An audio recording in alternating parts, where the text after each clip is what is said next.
Okay, so obviously, so you got started working with Mutual of Omaha, 35% commission, knocking on doors, no leads.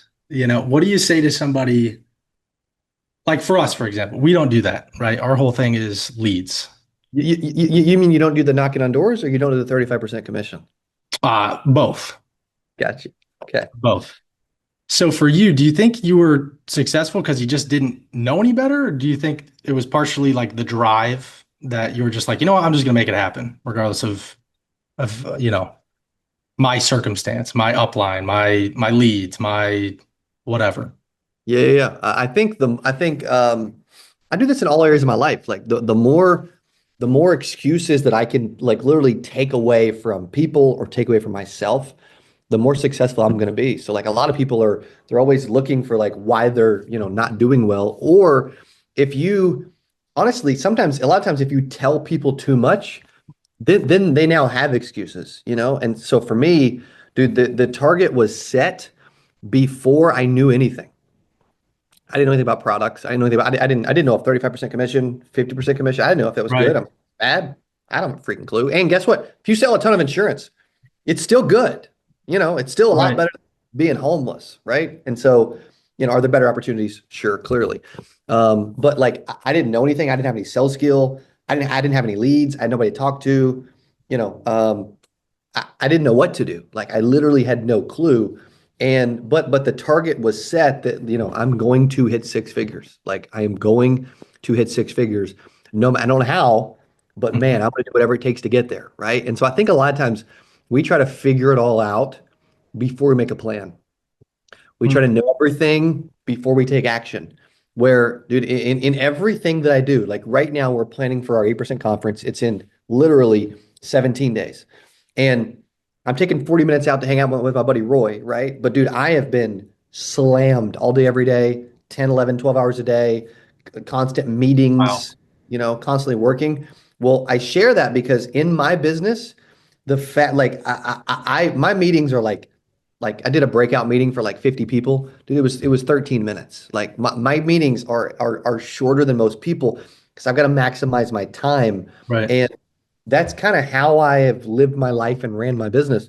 Even since the very beginning, I move at a much faster pace today, I'm sure, than I did, 15 years ago. But at the end of the day, people need to, if you have a target, you need to run and move really quick and stop adding time. Right. Right. Yeah, I mean, I can just tell by the way you talk, you're an efficient dude, man. I saw No. some posts the other day. It was like, it seems like the most successful people, the busiest people are the ones that get back to you the quickest. Yeah, it's crazy how that works. So that's interesting because if you guys if you're listening out there and you're like, hey, if you got say you've got a team, like I've got a team in my office, Yep. uh, they're all fairly busy. Some of them are crazy busy. If I have a task that's really important, do you take it to the person who has the most amount of time to accomplish this task, or do you take it to the person who is the busiest but is the most efficient and has no time to do it? You would think it'd be the first one. Yeah, dude, I take it to the busiest person every single time, right? Because Hmm. they're operating at high efficiency. That's why a lot of our team brings stuff to me because they know, right before this, the reason I got on a few minutes Yeah. late, right Yeah. before, No, you're early. You're early. well, cool, But thank you. yeah. But like Yeah. I text you, I was like, hey, I'll get on a little early. I thought I'd be on a few minutes earlier than I was. But Tara, our director of events, she came and said, hey, there's one speaker who's on main stage and doing a breakout and has a booth, and we can't get a hold of them at all. Like, are they alive? She's like, can I email them from your email? And I'm like, dude, you can do whatever you want. I said, but I'm gonna get on my phone and send them a voice memo right now. And they have not been responding to them for weeks. Well, I sent the person a voice memo and they literally responded 2 minutes later. 11:19 a.m. I sent them a voice memo. 11:21 they responded. Well, instead of trying to like have a meeting or make a plan or like, okay, let's think about this. No, dude, like Just do I it. I just need to move and get it out of my plate. Maybe my brain is a little weird too. My personality is definitely a little weird. My brain is probably a little crazy. But I feel like when I have things to do, and maybe your audience will be able to relate as an Yeah. entrepreneur, I feel like I've got something to do. It's an open tab in my brain. Mm. And if I don't close it, then I've got all these open tabs everywhere. Mm, And then I actually end up being paralyzed and to move and take action because I got all these things that I'm thinking about and moving around, right? So for right. me, when I get in meetings or I have tasks or things to do, dude, I get them done more efficiently and faster than most people that I know. I believe it. That actually leads right into my next question. So you've got, obviously, you know how to sell insurance, you know how to recruit insurance agents, you know how to train. So, dude, I don't know that I can't sell it as good as you can. Not anymore. I wasn't knocking on doors and I've got leads. But anyway, we'll leave that for the multiverse, you know. But Crazy. you've got 8% Nation, the largest insurance conference in the US, right? Mhm. You've got CABOOM Leads, and I don't know the largest, whatever, but they're great. Our guys have used them. We're And not the biggest yet, but we are on our freaking way, I baby. believe it. Which one was harder, or which one is harder, 8% or Kaboom Leads? Like, which one takes more of your attention or your time? It's the one it's harder to get off the ground is 8%. The one that is still takes a lot of my attention is Kaboom, but but when you're delivering a quality product, it should take less and less and less of your time over time. Where a lot of people, they're generating a product or they're doing something or they're selling something, and it's okay. But like all of our stuff is SMS verified. There's no disconnected numbers, no Right. wrong numbers ever. Like we just rolled out veteran life in the last couple of weeks, and like Yeah. there's no disconnected, no wrong numbers, like 100% accurate, which is really cool. A lot of veteran life leads are not like that. And so, like, but when we do that, I'm involved in the creativity um, the creative and the rollout to make sure it's everything's right margin wise. We can deliver, we can fulfill, time sensitivity, all that. But 8% was tougher. One, because I already had an audience when I rolled out Kaboom, 16, 17 months ago, even though I've been doing leads since 2017. Starting Gotcha. back to the company you're with, by the way, that I was doing like 20, 30,000 leads a month at one point, Right. I remember you telling me that. Yeah. for like 3 years. Right. And which I'm very grateful for, by the way. It was an amazing relationship. It was big and the timing was amazing. But 8% is a lot tougher because here's why. Try to get we're gonna hit 1,500 tickets. We're at 1,222, if I'm not mistaken. Like I check like every hour Oh, yeah. because there's a whole talk there too, but like our target is 1,500. Well, to sell 1,500 tickets of people that are not with your company, that are all over the country, that are may or may not be following you online, and getting all of these different companies in one room to help each other and to collaborate instead of compete. Dude, it's freaking brutal. Like it's the hardest thing I've ever done, but because it's difficult, my personality loves it. Also, I like to be challenged. I love to speak. I'm Yeah. obsessed with doing events. I'll do events for the rest of my life. I don't care what business I run, what industry I'm involved in, what I do. I will do events, and eventually I will do events all over the world. Like When I you, love it. sorry. Yeah. I mean, I believe it, dude. Like when you think about an event, what gets you more fired up? Is it, all these people that you gathered there that wouldn't have been there that are now all connecting? Like when we were going over at John Wetmore's workshop that you were at and you spoke at, we were going over the different personality types, right? Mhm. For me, I mean, I saw you as like a complete connector, the relationship guy that just puts people together. I don't know if that's true. I feel like you're also the one on the bottom, which I forget which one that is, but Pioneer, pioneer. pioneer, I believe that. So getting all those people in the room connecting, is it like being able to inspire them to do great things? Like when you set out for it, doing conferences is incredibly difficult. Southwestern had a company that did conferences and then they got into coaching and consulting Yep. because of how hard it was, because they would go to different parts of the country and Mm. it's like almost impossible. So when you're like setting out for that, most people are like, I want to become a speaker, but they don't have to get all the people together. They just get hired, right? For you, you're like, I'm going to put on all these events. Like what was the purpose of that? Or like what drove you to do that? Yeah, so it's interesting too because you mentioned I'll answer it a couple ways. You mentioned I would see most people would see me as a connector, by the way. Like Yeah, relation from the relation outside. Yeah, like I'm connecting the industry. I'm connecting, our audience to what we're doing. I'm connecting a lot of people that are working with us. I'm connecting power players to, our audience, et cetera. Um, but it's funny. I took there's a test, there's an assessment called Clifton Strengths, Yep. Clifton Strengths, and it analyzes 34 different strengths from 1 to 34. Well, my first one was competition. My second was futuristic. So competition, then futuristic. My third was command, which means you're willing to, like, if a boat is on fire, you will, like, take charge. Like, you will get people to the finish line, right? Whatever, right? Yeah. Like, you will take command. You're okay taking command, and that's definitely true. Four is strategic, and then fifth for me, which answers your question, was relator. That was five. That was five, relator, which is very similar to connector. Mm. And even though my personality, wakes up pissed off, like I've never accomplished anything in my life, I've had to get better at this, but, like, man, I've gotten really good at, when I'm with people, I'm present. When I, like, on my laptop right now, I closed all of my tabs on my laptop because I don't want to see anything. My email was up, my calendar was up. I don't want to see any of that, right? Like, Mhm. I'm here with you. When I'm in person with people, dude, I want to be in a good mood. I want to have a good attitude. I want to be happy. I want to be smiling. I want to be connecting with them. We got a chance to chat for a good 10, 15 minutes during lunch at Yeah. Wetmore's. Like, I love that. We've never got a chance to do that. And it led to this, right? And Yeah. who knows where it'll lead, right? And so, and two, I see this at a lot of events. This kind of answers multiple questions. A lot of people at events, it's like the leader or the host or the celebrity or whatever is, like, backstage, like Wizard of Oz style. You never see them. They're Yeah. never Yeah. they're never out there until they're called, Right. and then they run away real quick with their security and their private Escalade and all Yeah. their private jet.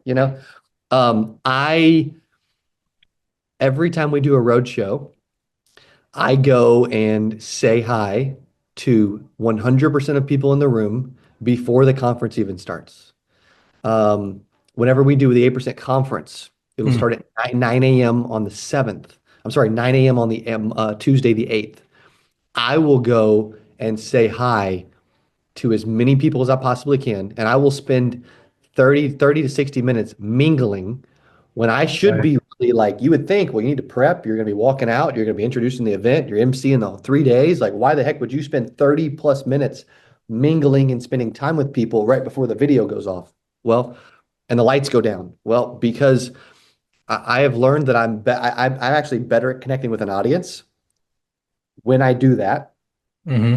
And I end up being more relatable and authentic and humble versus just, being the celebrity that's running around on stage. Right. Do you feel like you got that maybe a little bit from remember you telling me your grandfather was a pastor, right? I think so. I also think that, now, don't get me wrong, Cody has had moments where there was too much ego and pride, and I thought I was, cooler than I am, right? Which we kind of all go through when we're building something. Yeah, Uh, 100%. but it's not the way I want to be. It's not the way that, like, I want every agent that ever finds us in the world, and we get about 450,000 to 500,000 insurance agents around the world that watch a piece of our content, right? Wow.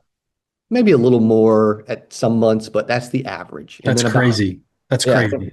it's cool though. It's really That's got cool. to be nuts to think about now versus when you started, Yeah, it is Crazy. amazing. Yeah, and that's only YouTube, by the way. I'm not counting Instagram or anything else. That is only Yeah. YouTube, right? 450,000 to 500,000, and only a third are even subscribed, right? So two-thirds don't even click subscribe at all. No matter if I beg them to subscribe, they're just gonna, I am. I'm subscribed, Cody. let's go, Roy. Hope the rest of you guys listening, hope you're there too. Yes, Make sir. sure I also make when we're promoting this, man, tag me in my story I will, on 100%. Yep. Instagram. We're I'll gonna definitely. clip it up too. Our guy Luke's gonna clip it up. Yep. I love it. That's amazing. I share that though because, like, it's easy when you start building a following and a brand and a business and you start making millions of dollars and, we're going to do 8 figures this year, whoop-de freaking do. Like, that's where ego can come in. pride cometh for a fall, right? In the Yep. Bible. And that you can start to like get a big head. And trust me, I've had a big head along the way at times for sure. But man, when I'm grateful and I'm happy and I Hmm. even though unsatisfied, um, and when I'm really like care about people and I'm just Cody and I'm authentic and I'm just a human being, it's amazing where this thing will go and how much better it goes and how much better people respond when I'm that type of human being. Like that's been a good journey that Yeah. that I needed to go on. And I've been knocked down a bunch over the years too. I Like, would love to touch on that a little bit. I mean, there's two things actually in what you just said. First one is, and I think I've got a theory this is the key, to anybody's success is what you just said right there. It's like positive, about where you're headed yeah. or what you're doing, Mhm. but unsatisfied. Could you talk about that a little bit more? Yeah, man, I'm curious how much the audience can relate to with what everything I'm saying so far. I I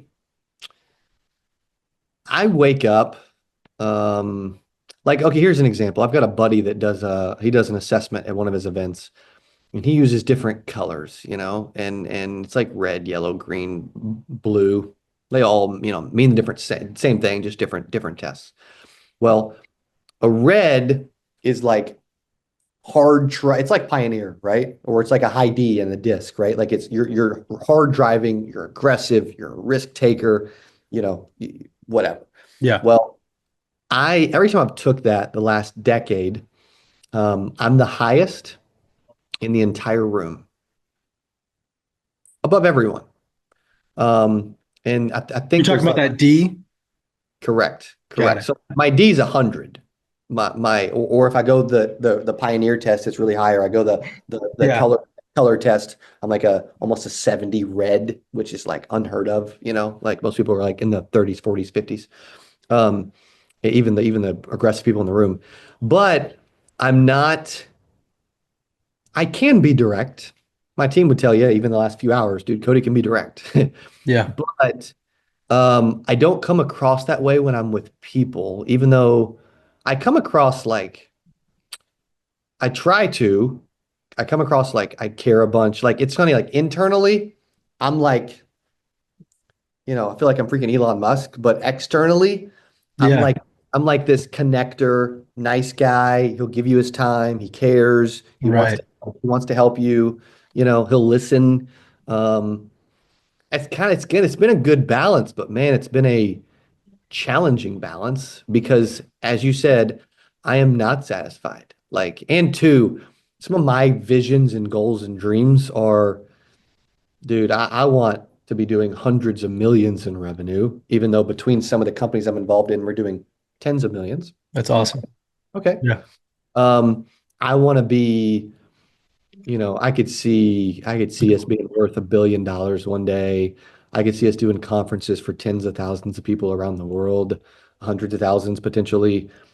I could see I just see a very, very bright future for what we're doing. And I have this vision, like when I was 20 and I was an agent, one of my visions was to be a millionaire before I was 30. Yeah.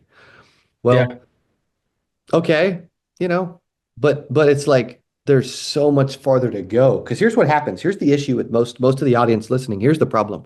They set a goal or a target, and they're like, okay, I want to make 100 grand. Hmm. That's great, and that's the most common number just because it's easy to say. It's Six not even, figures. yeah, Yeah. yeah. Then they make six figures, 101,000. Well, what now? Right. Like I slowed down after I hit 100 grand my first year. I did because that was the target. And it felt so big that when I accomplished, it's like, I've done it, bro. I've done Yeah. it. Where in reality, I haven't done anything. And so I would urge people to set targets and goals, but I'm not a believer in them being realistic. And Hmm. I set stuff to where if I hit it, something was wrong. You know what I mean? Like Yeah. how strange is that? Like Well, let me ask you this, Cody. So if you set a goal because I've heard about this, set an unrealistic goal.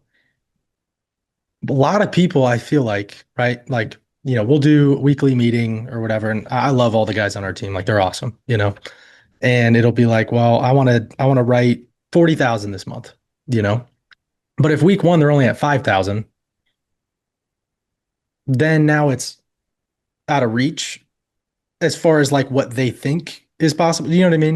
And they're like, Yes. well, if I So do this, then I'll just hit half of it. And then they is get it discouraged. Then it's like, is it that you don't think they can hit 35,000 the next 3 weeks, or they don't? that's a great question. I probably would be lying to you if I thought everybody could. Yeah. I mean, I think everybody can, but not that Sure. everybody will put the work Right. in to do it. Just because I've seen it a lot, like when I was in door to door, who's going to sell, we went by units, who's going to sell 10,000 units this summer? And it's like 50 hands would go up. And then at the end of the summer, it'd be five people, you know? Yeah. So Yeah. I get, and it's I want to outwork that or work that out where I am able to believe in people, but in a realistic way. But when you say set unrealistic goals, Well, I'm also not to your magnitude yet, with how big you think.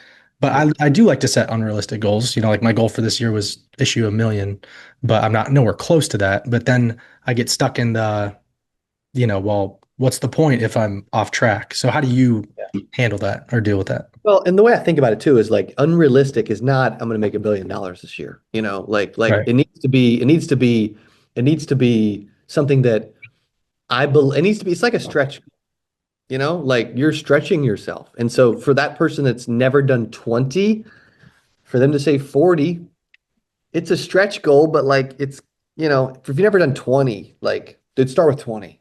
If you've done 20, don't say you're doing 100. Like, that's cool. That's a stretch goal. That keeps pulling my thought process is my targets keep pulling me forward. I don't stop when I hit them because I'm just continuing to stretch myself. That's really the message Right. when it comes down to that. Got it. Versus pushing. They're just Yeah. pulling. Got Yeah. it. Correct. Like I'm constantly, yeah. And it's like, here's an example. Like we're pushing again. We're pushing for 8% conference. Like I need your audience's help, man. We're so close to get 1,500. I'm pushing. This will be our biggest one ever. Like we are going after it, and I am obsessed with that for the next 17 days. Like I am insanely obsessed with hitting our targets. Now, if I had 1,200 and something, I said we're going to hit 5,000 in 17 days. Uh, it's stupid, right? It's Right. dumb. But what we've been able to accomplish even the last few weeks and last couple of months has been magical because of how much we are pushing. And then when that's something like here's the problem with the audience too. They say they want to hit 40 grand a month. That's Sure. cool. That's very definitely more of a standard within your company, which is great. It should be. I love that. I think it's helped the industry. I think that's cool. Well, most people, they're like, I want to hit 40, but they don't write it down. They don't tell anybody. There's no visual tracker when they're doing it. There's no constant reminders. Like, dude, I said I'm at 1222. I knew. Yeah. I literally knew. Like when I used to do this, like I don't know if I've ever told this story. We did this my first year in the business. I was trying to win two different trips. The first was a chairman's council trip where you had to have like it was like 65,000 in like commissions, but on a 35 Okay. to 50% commission level. So it was really like 130, 150K at a captive company, right? And Hmm. if you did that or more, if you did that, you won the top trip for the year. Okay, cool. Which back then it felt a lot bigger than it does saying it out loud now. Maybe it was 69,000, so that would have been 120 to 180, in Sure. premium, something like that. But that was the target. And well, not only did I say I'm gonna get it, I made a visual on my wall where I'm filling up a thermometer every day for the entire year. I wrote it down every day. I told everyone, and I knew where I was every dollar by I knew where I was by the dollar every minute of every day. Like that's when someone actually starts to believe they're going to hit stuff. Like when people say, "Hey, I'm Right. going to make six figures," and I'm 4 months in. Okay, and like I was on a call yesterday, and I'm like, "How much money? What are you guys on pace to make?" And it was like 20 supposed killers. Dude, nobody knew. Hmm. Nobody, nobody cared. I'm like, guys, like that shows me if somebody is serious, if they not only say stuff, but they actually track stuff. Like that's another level of business, by the way, that most people in our industry do not understand yet. Like there's a lot of things that I share, like at our Power Player retreats. We're doing Yeah. 4 retreats the next year on different pillars of scaling an insurance agency. So like the way I think of like the pillars of growing what you're doing and grow, the audience growing what they're doing is marketing, right? Have people to talk to Yep. and retargeting and all that. Sales and conversion. So I've constantly got to be obviously doing business, whether it's through me or through a team. Eventually, there's people involved. That's a core pillar because you can't do it all by yourself forever. You're going Yep. through that. You're going through that pillar right now. And Yep. then the fourth is, okay, I've got to where I'm doing this. Now I want to scale revenue much faster. And there's a lot of, software analytics and tracking and stuff that goes into scaling the revenue piece. Well, we're spending multiple days the next year doing 4 retreats on those different topics. Well, everybody does pretty good at, you can buy leads, you can sell, right? Now there's other layers to that as your company gets bigger, a lot more layers than just buy leads and sell. But Right. what a lot of people struggle is they struggle in the people piece and they struggle in the scaling piece, right? And like really hyper growth mode. Yeah. And I see that to where most people, it's because there's a lack of clarity on where they're going, what are the processes, what are the analytics telling us? Like a lot of people, a lot of Hmm. business owners make decisions because of how they feel. You're exactly right. Where the best way to make decisions is based off of data. What is like every time I ask my team, they're like, "What should we do here?" I'm like, "Well, what did we do last time? What is the data telling us we should do?" Like, here's an example. I was involved. One of the companies I was involved in, we had our biggest 2 months ever. In separate company, we had our biggest 2 months ever, and then the next 2 months dropped by like probably 15% in Why? product because um, there was a temporary squeeze in the margin. The product was costing a little bit more. So we thought, well, we need to raise the price. So we felt like we'll raise the price. And that was a decision that was made. Well, the data showed us that certain price points moved a lot more product. And when you Hmm. got above a certain product, it tanked. Well, we made a decision not based off of data, but based off of how we felt, and we were worried about the margin, and it tanked our orders by a good 15-20%. But guess what? Here's the real problem. We didn't notice it for 60 days. Hmm. 60 days, and it cost that company hundreds of thousands, about $400,000 because we just felt like raising the price. And guess what? The price went from this price to we raised the price by about in from one price to the next by about 10%, 9%, and raise it again by about another 9%. Well, the first two numbers were okay. Actually, we did another 9%. We went up 3 times from the original price. Well, this price was great. This Yep. price was okay. It still moved a lot of product. The next two rungs, the third and fourth Hmm. pricing change. Well, because it seems like it makes sense. Well, we'll just double revenue. Yeah, correct, correct. And, Do you and it's think that's because it might be, a lot of people that own businesses come from, selling something first and they're like, oh, I want to run a business. And in selling, a lot of it is feel, it where it's is. like it's intuition. Okay, they're probably trying to tell me this. And so that's kind of how you run a business, just naturally. Yeah, 100%. I mean, most people think about they think about when they think about business, you're not taught in high school how to run a business. You're not taught in college how to run a business. There's Yep. not entrepreneurial programs how to run a business. Like that's actually the reason we started our agency owner mastermind called Power Players is Yeah. simply because agencies, insurance agents, entrepreneurs, business owners are not taught how to grow something. Like if I ask, I could pull 100 million-dollar earners within our industry right now. And if I said, what percentage of your revenue, what is the max percentage that you should be paying in payroll? Because they've got a team and all this stuff versus what your revenue is at. I bet 99, if not 100%, would not know. I'd have no idea. And that's an issue, right? That's a major problem. So like, but that, and then some people are like, well, yeah, but power players is 10 grand. Yeah, dude, but not understanding business and knowing how to grow. It's been moments where it's cost me millions, let alone a measly 10,000 bucks, right? So like, as an example, when we had a business partner in that previous marketing company a couple of years ago, and it started losing six figures a month because, the Yeah. freaking, the inmates were running the prison. I bought him out.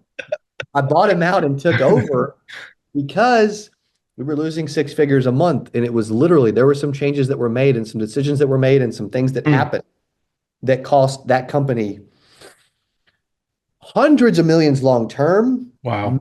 millions in the short term, millions. So this, Crazy. and also this business thing is not, I don't, this like I'm a nice guy. I'm cool to hang out with, I'm fun to, just go out and chill with, right? Whatever. Yeah.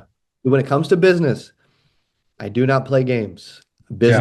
Business. There's a buddy of mine that says business is war. Well, business is very serious, and I still want to do the right thing.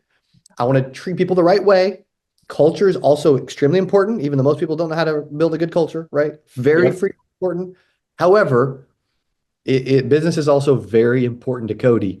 And I take it like I pulled my team can see it. Like I pulled my whole exec. Also, this is probably one of the best podcasts I've ever been on, by the way. Your questions have been amazing, and I'm feeling good Thanks, about Cody. what's Appreciate it. happening this end. So thank you. Um, we need to definitely clip this up and share some of it. I'll share 100%. Yep. some of my stuff too. We're going to get Luke on it ASAP. Let's Yep. go. So I brought my executive team in here this morning because there was some stuff that happened yesterday and last night. And I sat my executive team, all five of them around the table. And um, I said, it's time to take it to another level. It's time to focus. Like it's crunch time for 8%. I need you guys to hone in. I said, I feel like we're a little behind. I'm freaking staying late and involved in everything and making all these decisions, doing all these things, which is great. I enjoy it, but I need y'all to step up. I need you locked in because when we're locked in as a unit and we are focused, there is nothing we can't accomplish. But if we're like some days with it and some days we're not, dude, this thing's gonna fall apart and it's not gonna go the way we want. Everybody wants to win and succeed. We all want to do more revenue so we can pay more and do all the other stuff. I need you freaking focused. Can you do that for me? I need you to focus all the time. But these next 17 days, I need you freaking locked in, right? And it was a good meeting. I guarantee you the That's next 7 awesome. will be better because of that. You've worn a lot of hats, man. It's like you go from sales to, it's like the next vision and then the next thing. And it's kind of like, and I don't know how we're doing on time right now. I know you're a You're busy good. guy. I got a few more minutes. I could go 5, 10, 15 Five minutes. minutes. Okay. Yeah, whatever. Um, you've gone through all these different phases of your life. You talked about, the lows, the low lows, and then getting up to the highs, always being dissatisfied. Um, this is a really tough question because it's so open-ended that it's Mm, like hopefully it hits the person that it's supposed to. But I mean, what advice would you give yourself if you were back, 19 years old again, mm, from your perspective now, knowing the mistakes you've made and the big wins, knowing you'd be in a position where you are now, probably the number one insurance marketer on the planet, you know, um, top events, 8%, obviously, Kaboom.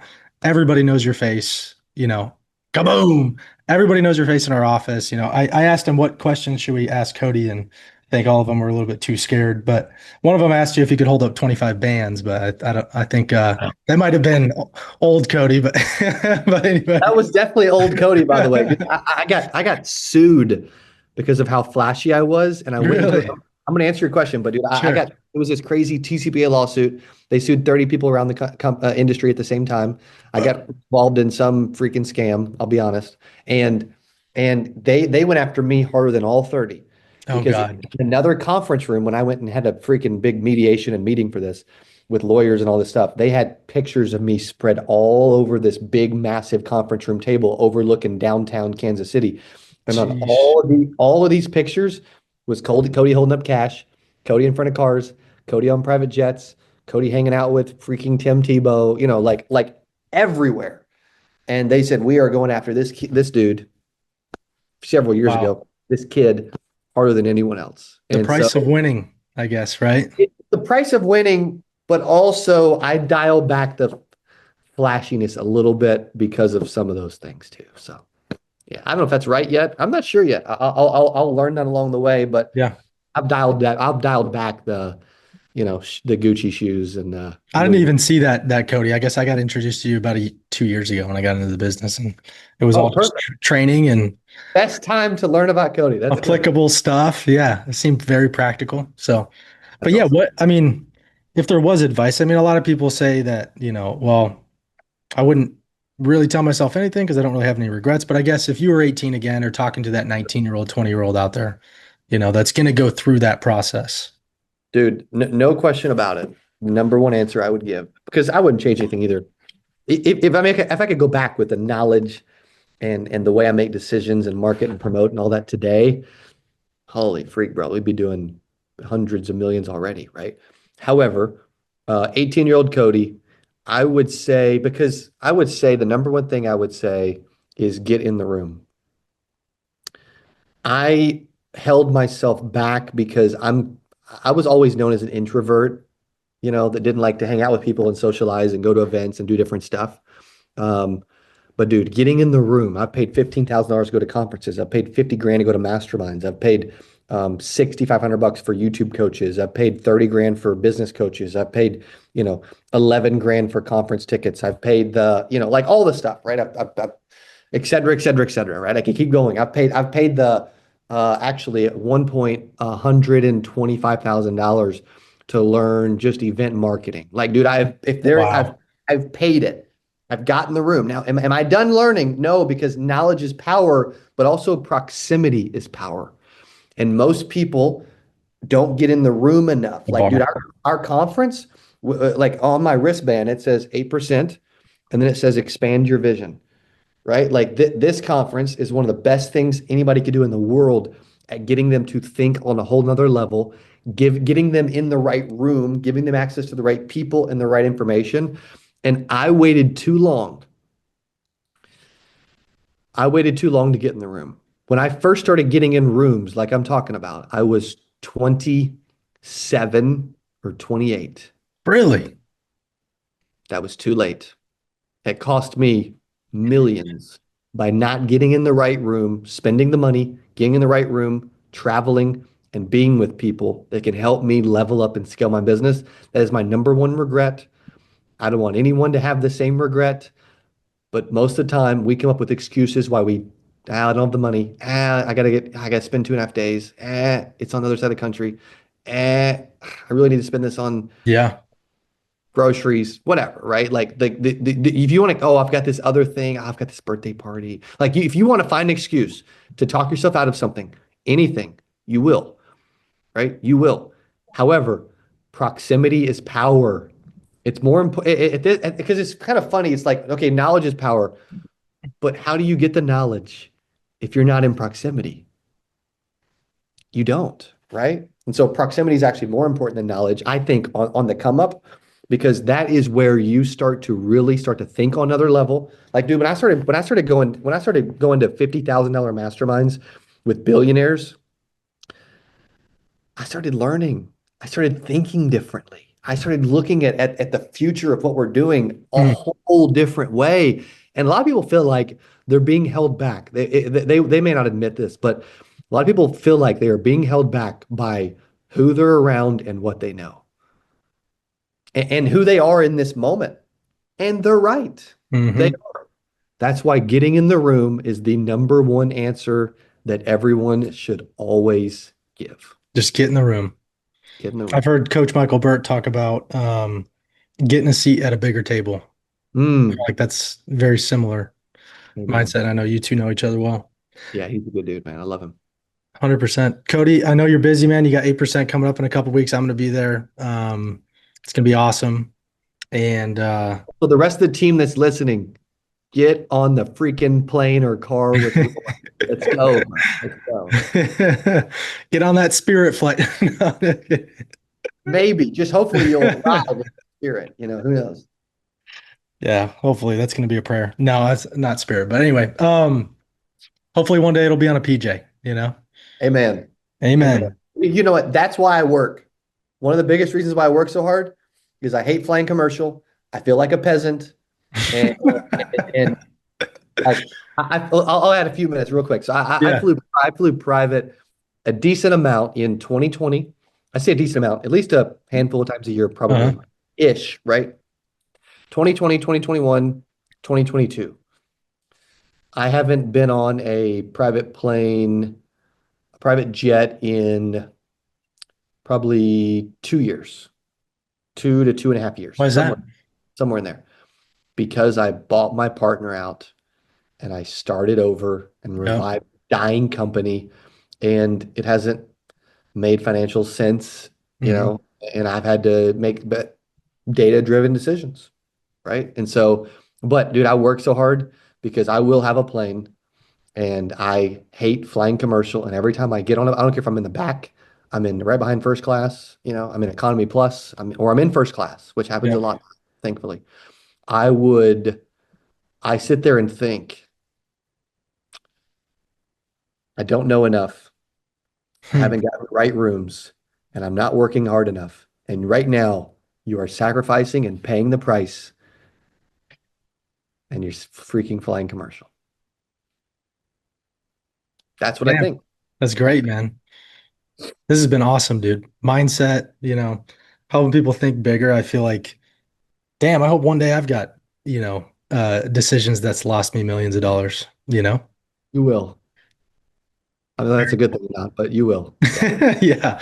I mean, it's probably gonna suck going through it, but It's going to happen to everybody at some point, though, and unfortunately.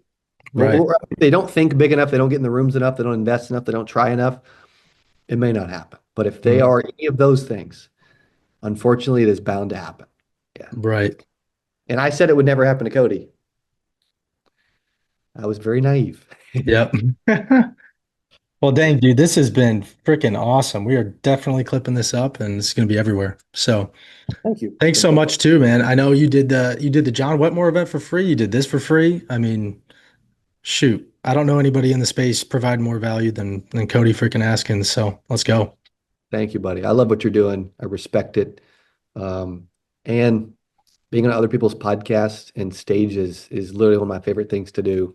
I'm always interviewing everybody else, so this was cool. And thank you very much for having me. I look forward to seeing you soon. You're a good Yes, dude, man. sir. Thank you. Thank you, Cody. Hopefully we'll do this again one day. Amen. See you soon. Awesome, man. Talk to you soon. Sir. Bye. See ya.